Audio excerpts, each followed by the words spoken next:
Aïe tout le monde! Aïe tout le monde!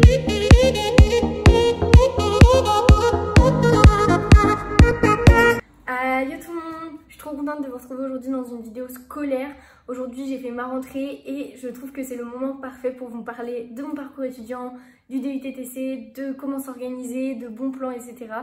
On me l'a beaucoup demandé, ça fait super longtemps que j'ai envie de faire une vidéo sur ce thème-là aussi. J'ai dû trouver un spot que j'ai rendu ma foi assez tropical avec Bernadette et mon caoutchouc ici même.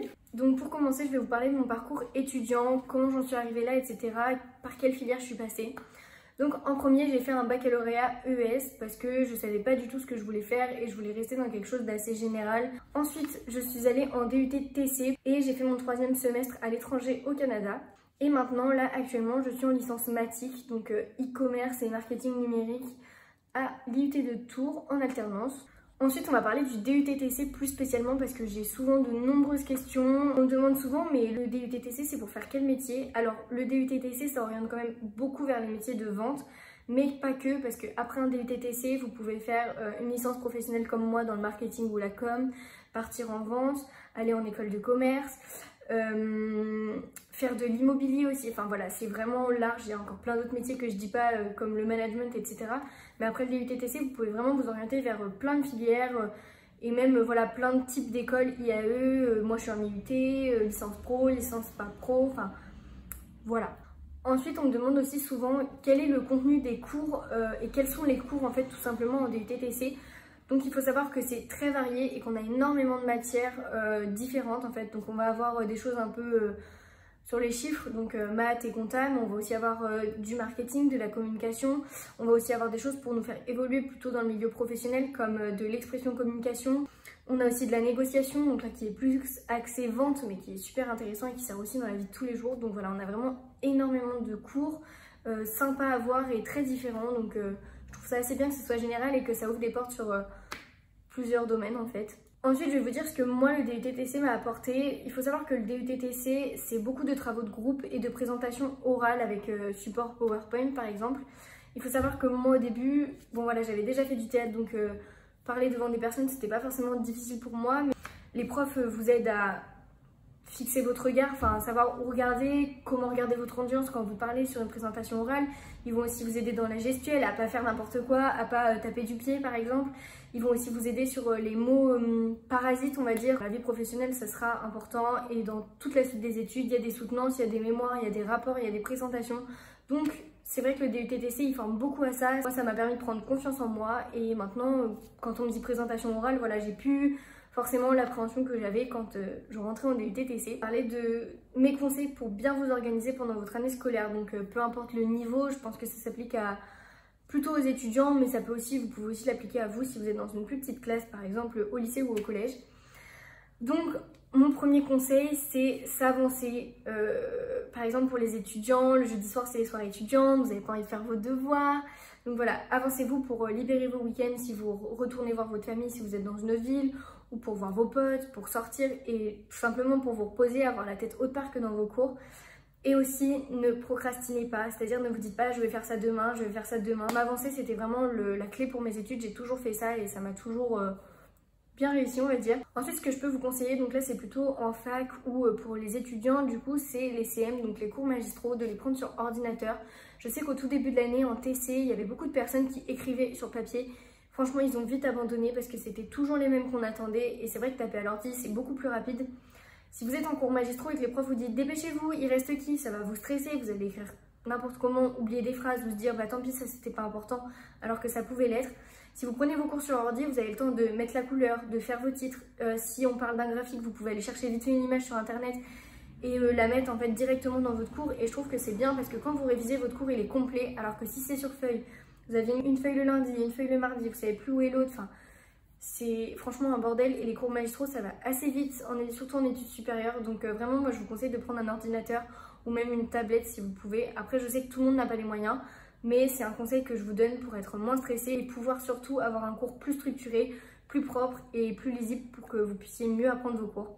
Ensuite, ce que je peux vous conseiller, c'est de faire des fiches. Mais attention, de ne pas attendre pour faire vos fiches quand on vous dit oui, la semaine prochaine, il y a contrôle. Non, quand vous avez fini par exemple un thème, par exemple vous allez faire une évaluation sur 2 thèmes, quand vous avez fini le premier thème, vous faites directement votre fiche. Déjà ça vous permet de un peu l'enregistrer, l'apprendre, ça va peut-être vous aider pour le deuxième thème que vous allez mieux comprendre. Et ça va aussi vous permettre de, quand il y a le contrôle, de ne pas vous dire mais là il faut que je fiche 3 thèmes, comment je vais m'en sortir. Vraiment c'est un conseil que je vous donne, ça vous permet vous dans votre tête de faire le bilan et de voir ce que vous n'avez pas compris aussi. Donc je vous conseille de faire des fiches, vous allez en trouver partout, mais voilà, enfin des fiches Bristol, je pense que tout le monde connaît, voilà. Vous faites des fiches, après vous n'êtes pas obligé de faire des fiches de dingo malade, mais voilà, ça vous permet de résumer vos cours, en plus ça se trimballe partout, dans le train, en voiture, peu importe.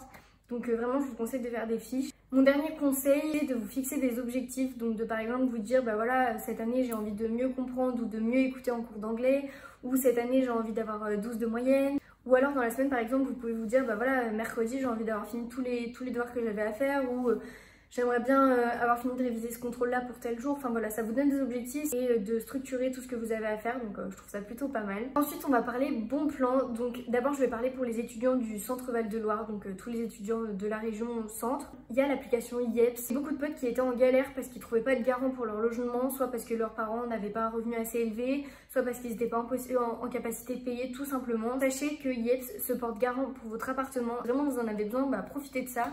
Alors il y a aussi plein d'autres offres, mais je vous parle de celles qui m'ont le plus touchée, que je connais bien. Ensuite, il y a aussi la carte Rémi Liberté gratuite. Alors, c'est une carte pour le train, je ne sais pas si ça fait les bus, mais c'est une carte pour le train. Toute la semaine, ça vous fait moins 50% sur les trajets. Ça vous fait moins 66% le week-end. Donc ça veut dire que le dimanche, par exemple, je paye mes trains 7 € alors qu'ils vont être à peut-être 23 €, et toute la semaine je paye mes billets 10,50 € au lieu de les payer genre 21-22 €. Donc ça vous fait quand même moitié prix, c'est gratuit. Vous faites la démarche en fait tout simplement sur IEPS et c'est pas négligeable. Après bien sûr pour tout ce qui est transport, vous pouvez aussi utiliser tout ce qui est Blablacar, Blablabus. Blablacar je vous le conseille vraiment, mais faites attention, essayez de prendre des gens avec des notes, etc.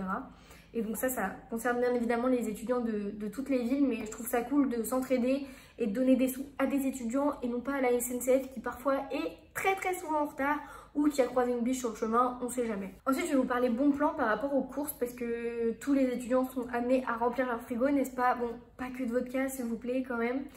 Donc du coup on va parler courses. Tout d'abord je vous conseille de prendre la carte du magasin où vous allez faire vos courses. Souvent quand on est étudiant on va toujours au même magasin parce que c'est le plus proche de chez nous ou autre. Je vous conseille de prendre la carte du magasin parce que par exemple quand j'étais à Issoudun, au bout d'un an j'ai eu peut-être je sais pas 20 balles sur ma carte, ce qui m'a payé mon dernier plein de courses. Alors certes c'est pas beaucoup sur toute une année, je vous conseille vraiment de prendre la carte du magasin parce que à la fin ça vous fera quand même des points. C'est juste un truc à scanner à la caisse, ça vous prend 2 secondes. Je vous conseille vraiment, moi ça m'a permis de faire quand même des petites économies et je trouve que quand on est étudiant c'est pas négligeable. Toujours dans la notion d'économie, je vous conseille les applications un peu dernière chance et anti-gaspillage, par exemple comme Too Good To Go. Ça vous permet en fait de voir les commerçants qui autour de vous ont encore des choses le soir à donner qu'ils n'ont pas vendues, des invendus au lieu qu'ils les jettent.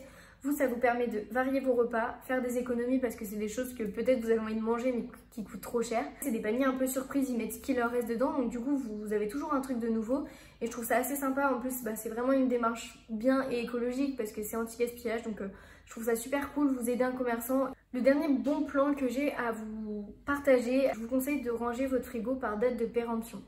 C'est-à-dire que moi par exemple, donc, vous mettez dans le bac à légumes, ok, vous mettez peut-être vos yaourts en haut, je sais pas comment vous procédez, mais vous avez toujours des choses genre des gnocchis, des pizzas, de la viande, des lardons, je sais pas. Et bah par exemple, si demain on est le 17 et que j'ai des choses à manger jusqu'au 20, 21, bah je vais les mettre sur la droite ou la gauche de mon frigo, ça va dépendre comment vous fonctionnez.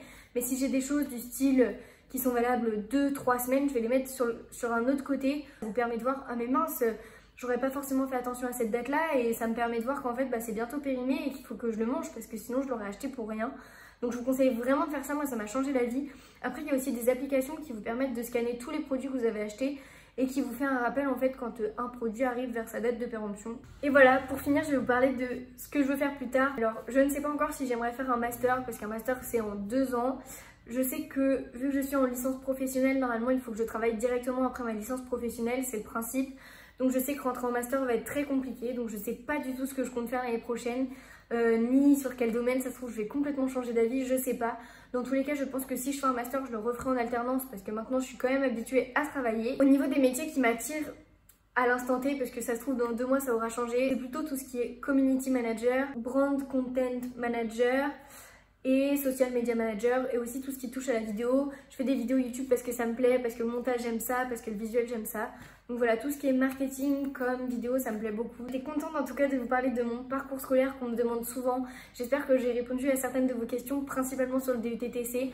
N'hésitez pas à mettre un commentaire, me dire si vous avez encore des questions, que ce soit sur le DUT-TT ou toute autre chose, ou même une suggestion de vidéo. N'hésitez pas, je les lirai et je vous répondrai. N'hésitez pas à vous abonner, ça me ferait vraiment super plaisir et puis c'est un soutien pour moi. Voilà, j'espère vraiment que cette vidéo vous a plu et à bientôt dans une prochaine vidéo.